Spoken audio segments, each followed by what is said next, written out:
Assalamualaikum warahmatullahi wabarakatuh. Masih bersama kami Sukamto Sastro di Menjo Channel di kawasan Masaran. Situasi hijau dedaunan yang membuat suasana hidup jadi indah dan penuh pesona. Inilah kan fakta dan realita bahwa tanaman yang hijau membuat pikiran kita jadi bening, membuat pikiran kita jadi cerdas, membuat pikiran kita jadi tenang, tentram. Dan di kawasan Masaran ini kebetulan di depan kita itu situasi pabrik dan hamparan ini ya. Sawah-sawah kita sudah menjelma menjadi pabrik ya, menjelma menjadi perumahan. Nah, pertanyaan saya sederhana, kapan revolusi hijau akan terjadi?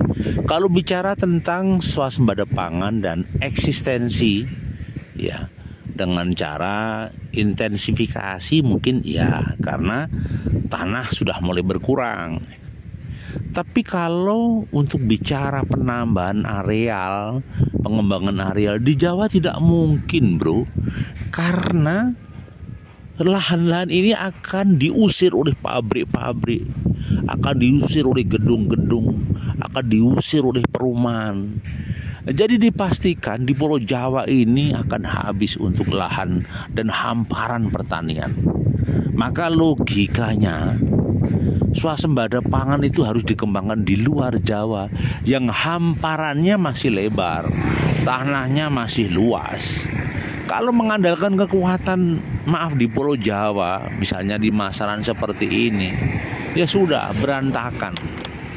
Contoh misalnya, ini hamparan di pinggir sawah itu sudah dilalui dengan jalan betonisasi seperti ini, sudah bagus.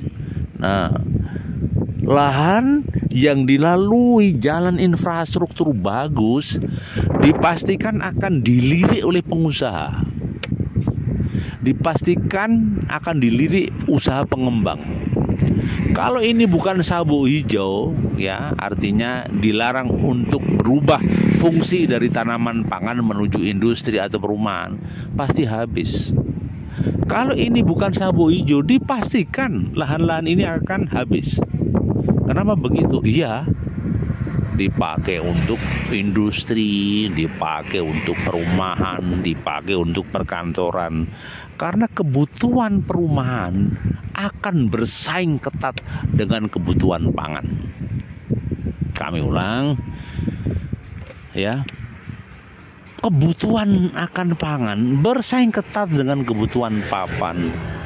Anak-anak kita menikah, butuh tempat tinggal. Akhirnya tanah yang ada sebagian untuk konsumsi makan, untuk pertanian sebagian dibangun rumah.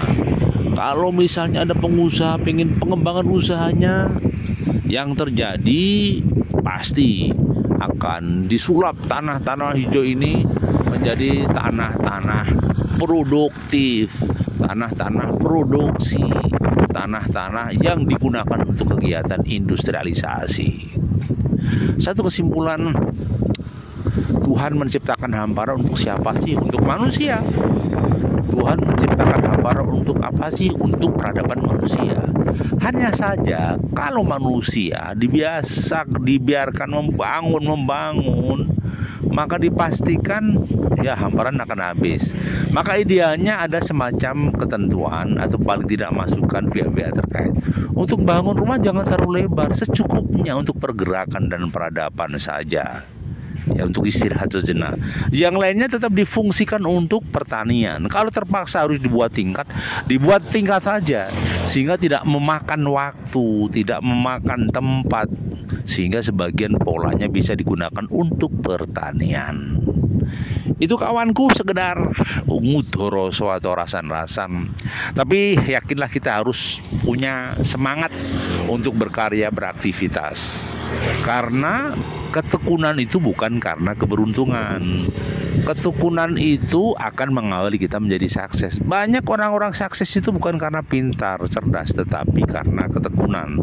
Maka berusahalah pegang teguh ketekunan, karena tekunan akan menjelma menjadi tongkat keberhasilan. Keteguran akan menjelma menjadi tongkat keberhasilan. Terima kasih atensinya. Langit masih putih bercampur dengan mendung-mendung hitam dan putih. Sementara warna hijau masih dominan menghiasi langit sana. Artinya kehidupan harus tetap terbuka, berjalan dan eksis. Masih bersama kami Kang Sukamto, Sastro di Media Channel. Terima kasih. Assalamualaikum.